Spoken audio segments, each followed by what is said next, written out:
ওঙ্কার বাংলার পর্দায় আপনাদের স্বাগত। সঙ্গে রয়েছি আমি সহেলি। আসছি বিস্তারিত খবরে। ঝাড়গ্রামে ফের রাতভর দাতাল হাতির তাণ্ডবে নাজেহাল জারুলিয়া ও আউলগিরিয়া গ্রামের বাসিন্দারা। রবিবার গভীর রাত থেকে ভোর পর্যন্ত দুই গ্রামে দাপিয়ে বেড়ায় প্রায় 15 থেকে 17টি দাতাল হাতির একটি দল। ঘুমন্ত অবস্থায় গৃহস্থদের বাড়িতে ঢুকে ব্যাপক ভাঙচুর চালায় তারা। মাটির তৈরি অন্তত 9টি বাড়ি সম্পূর্ণ তছনছ হয়ে যায়। এমনকি কিছু বাড়িতে সেই সময় পরিবারের সদস্যরা ঘুমিয়ে থাকলেও অল্পের জন্য প্রাণে রক্ষা পান তারা।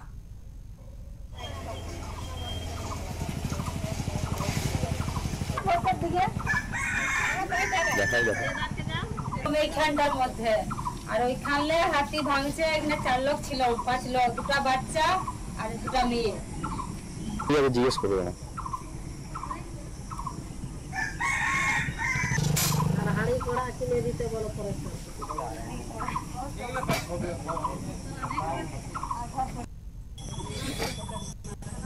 ভয় পাচ্ছেন? ভয় লাগছে তো, ভয় লাগার কার কথা। এই যে মানে সারা রাত ঘুম নাই, এই যে উনান হাড়ি কড়া ভেঙে দিল, আবার খাবো কি? ভয় তো লাগবে। ছানা উনা নিয়ে থাকা আছে, যে 5টা মানুষ আজ মারা যেত দুধের পোকা। 2 বছরে 3 বছরে যে বাচ্চা নিয়ে যে 5 জন যে একটা কোণে ছিল। এবার হাতি একটা ভেঙে যাচ্ছে, আর একজন এসে করে আরো এসে ভাঙছে, মানে ভাঙা শেষ নাই। সকাল পুড়ে যাচ্ছে, 4টা হয়ে যাচ্ছে, পাখি ডাকছে, মুরগি ডাকছে, কিন্তু হাতি বেরাবার না। দাতালের দল হঠাৎ করেই লোকালয়ে ঢুকে পড়ে। একের পর এক বাড়ি, উঠোন, চালঘর ভাঙতে শুরু করে তারা।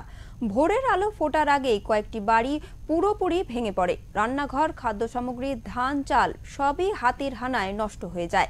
আতঙ্কে রাত্রিবেলা বহু মানুষ গ্রাম ছেড়ে খোলা মাঠ বা আত্মীয়র বাড়িতে আশ্রয় নেন। এই কারণে আতঙ্কিত গ্রামবাসী।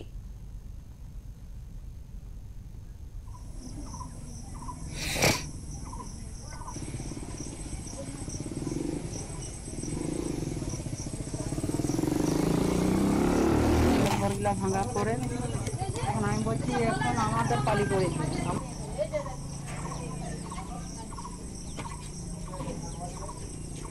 এখানে থাকলে কে বাঁচতিল এক বাঁচতিল ধরে এখানে হাতি, এখানে ঘর ভাঙছে।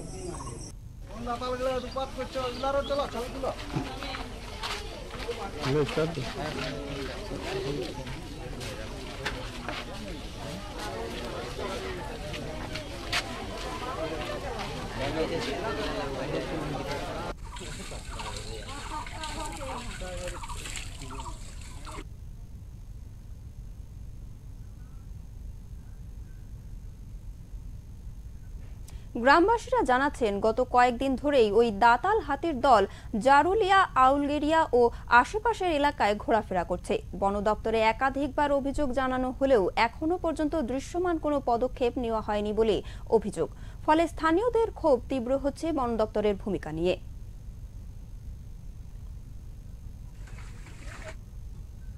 হাতির এই তাণ্ডবের কারণে ক্ষতিগ্রস্ত হচ্ছে গ্রামবাসীরা। বন দপ্তরকে খবর দেয়া হলেও কোনো পদক্ষেপ নিচ্ছে না তারা। মাস হতে যাচ্ছে হাতির অত্যাচার করছে, কিন্তু তারা কিন্তু নাকে তেল দিয়ে ঘুমিয়ে যাচ্ছে। তারা কেন ঘুমিয়ে থাকবে? তারা জানে না যে জারুলে এরকম ছোট ছোট ঘর আছে, তারাকে ঘর দিতে হবে, দোয়া দিতে হবে, তারা জানে না? হ্যাঁ, গ্রামের লোক জানতে পারে কি যে তাদের ঘর পাকা ঘর, তাদের বিল্ডিং ঘর, যাদের বড় বড় বিল্ডিং ঘর তাদেরকে ঘর দিচ্ছে, আর যাদের ছোট ছোট ঘর তাদেরকে ঘর দিতে মানুষ মুশকিল হচ্ছে একবারে।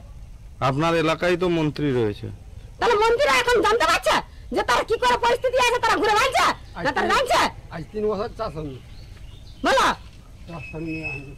তারা কি নাকে তেল নিয়ে ঘুমাচ্ছে?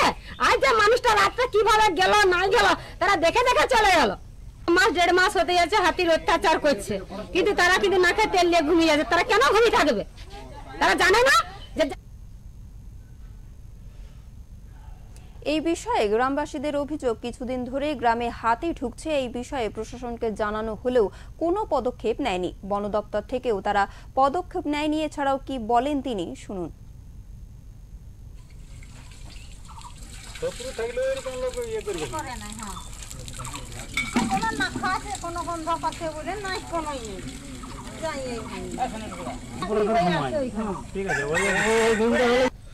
কি নাম আপনার? আরতি সিং।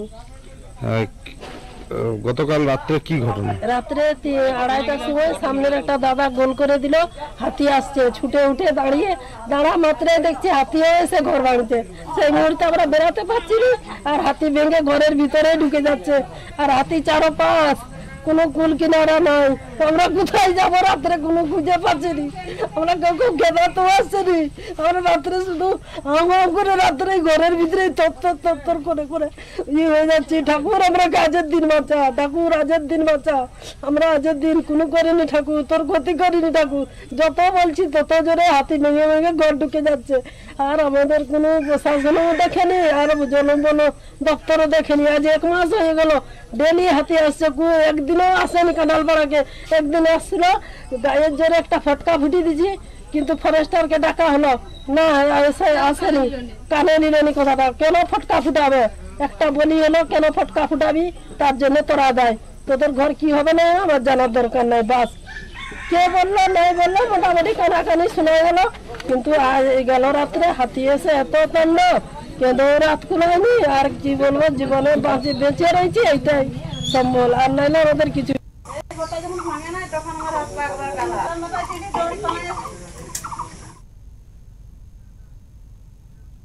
গ্রামে কোনো প্রাণহানি না ঘটলেও আর্থিক ক্ষয়ক্ষতির পরিমাণ ব্যাপক। কৃষজ পণ্যের ক্ষতির পাশাপাশি বসতবাড়ি ভেঙে যাওয়ায় গ্রামবাসীরা এখন খোলা আকাশের নিচে দিন কাটাচ্ছেন। সব মিলিয়ে হাতির হানায় জঙ্গল লাগোয়া এই অঞ্চলে তৈরি হয়েছে চরম আতঙ্ক ও ক্ষোভের আবহ। গ্রামবাসীরা চাইছেন অবিলম্বে প্রশাসনের পক্ষ থেকে স্থায়ী ও কার্যকর সমাধান হোক।